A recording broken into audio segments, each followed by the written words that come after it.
नमस्कार दोस्तों, कैसे हैं आप सब।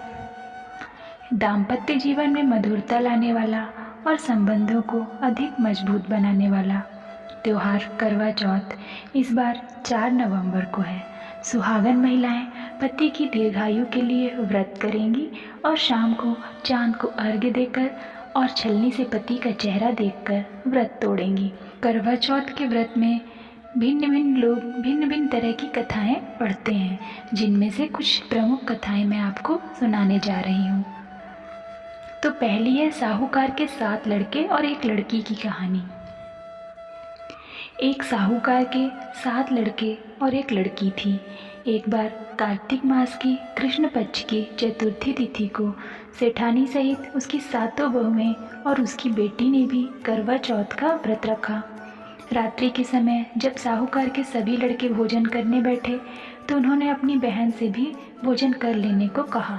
इस पर बहन ने कहा, भाई अभी चांद नहीं निकला है, चांद के निकलने पर उसे अर्घ्य देकर ही मैं आज भोजन करूंगी। साहूकार के बेटे अपनी बहन से बहुत प्यार करते थे। उन्हें अपनी बहन का भूख से व्याकुल चेहरा देख बहुत दुख हुआ। साहूकार के बेटे नगर के बाहर चले गए और वहाँ एक पेड़ पर चढ़कर अग्नि जला दी। घर वापस आकर उन्होंने अपनी बहन से कहा, देखो बहन, चांद निकल आया है, अब तुम उन्हें अर्घ्य देकर भोजन ग्रहण करो। साहूकार की बेटी ने अपनी भाभियों से कहा, देखो भाभी, चांद निकल आया है, तुम लोग भी अर्घ्य देकर भोजन कर लो।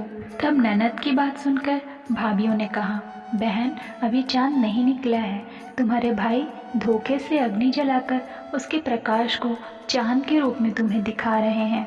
साहूकार की बेटी अपनी भाभियों की बात को अनसुनी करते हुए भाइयों द्वारा दिखाए गए चांद को अर्घ्य देकर भोजन कर लेती है।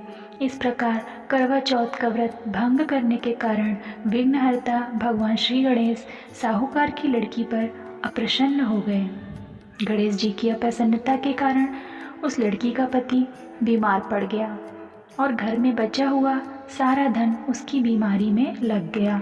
साहूकार की बेटी को जब अपने किए हुए दोषों का पता लगा तो उसे बहुत पश्चाताप हुआ।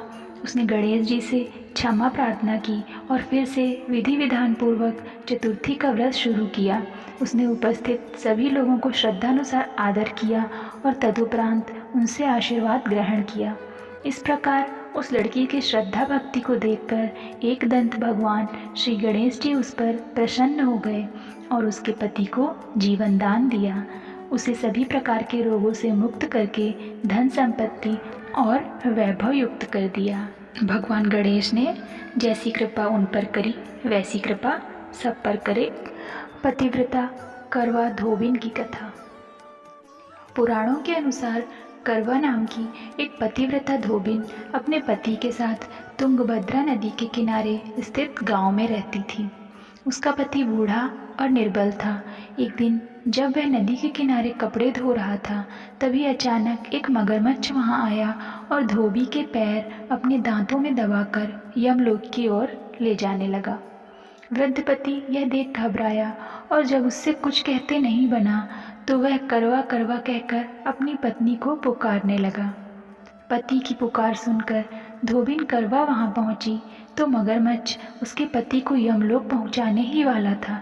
तब करवा ने मगर को कच्चे धागे से बांध दिया और मगरमच्छ को लेकर यमराज के द्वार पहुंची। उसने यमराज से अपने पति की रक्षा करने की गुहार लगाई और बोली, हे भगवान, मगरमच्छ ने मेरे पति के पैर पकड़ लिए हैं, आप मगरमच्छ को इस अपराध के दंड स्वरूप नरक भेज दें। करवा की पुकार सुन यमराज ने कहा, अभी मगर की आयु शेष है, मैं उसे अभी यमलोक नहीं भेज सकता। इस पर करवा ने कहा, अगर आपने मेरे पति को बचाने में मेरी सहायता नहीं की तो मैं आपको श्राप दूंगी और नष्ट कर दूंगी। करवा का साहस देख यमराज भी डर गए और मगर को यमपुरी भेज दिया।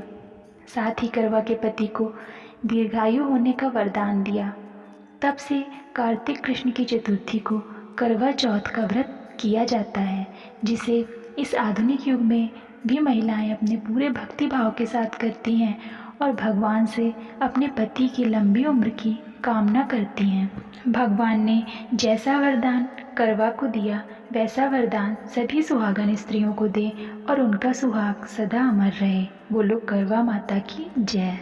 द्रौपदी को श्री कृष्ण ने सुनाई शिव पार्वती कथा। एक बार अर्जुन नीलगिरी पर तपस्या करने गए। द्रौपदी ने सोचा कि यहाँ हर समय अनेक प्रकार की विघ्न बाधाएं आती रहती हैं। उनके शमन के लिए अर्जुन तो यहाँ है नहीं, अतः कोई उपाय करना चाहिए।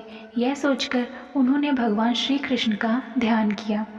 भगवान वहाँ उपस्थित हुए तो द्रौपदी ने अपने कष्टों के निवारण हेतु कोई उपाय बताने को कहा। इस पर श्री कृष्ण बोले, एक बार पार्वती जी ने भी शिव जी से यही प्रश्न किया था, तो उन्होंने कहा था कि करवा चौथ का व्रत गृहस्थी में आने वाली छोटी मोटी विघ्न बाधाओं को दूर करने वाला है।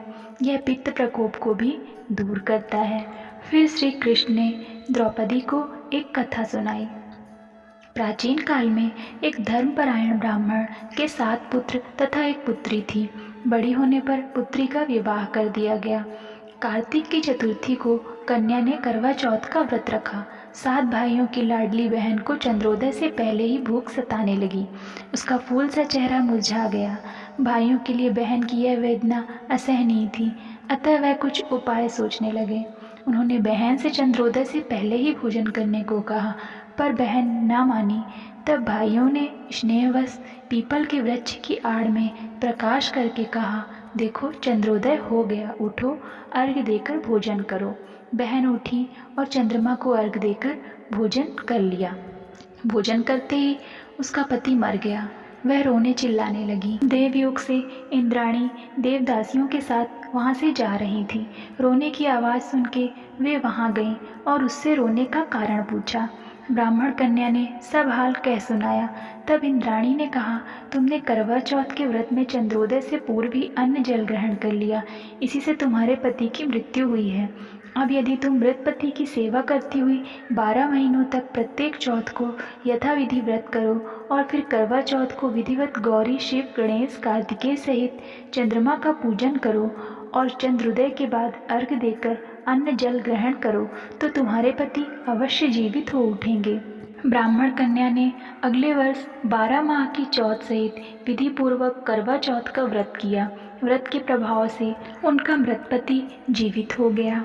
इस प्रकार यह कथा कहकर श्री कृष्ण द्रौपदी से बोले, यदि तुम भी श्रद्धापूर्वक एवं विधि पूर्वक इस व्रत को करो तो तुम्हारे सारे दुख दूर हो जाएंगे और सुख सौभाग्य धन धान्य में वृद्धि होगी।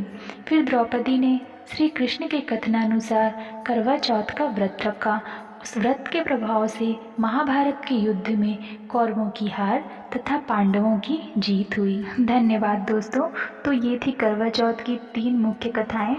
अगर आपको यह वीडियो अच्छा लगा हो तो ऐसे ही व्रत कथाओं के लिए मेरे वीडियो को लाइक करें और चैनल को सब्सक्राइब करें। धन्यवाद।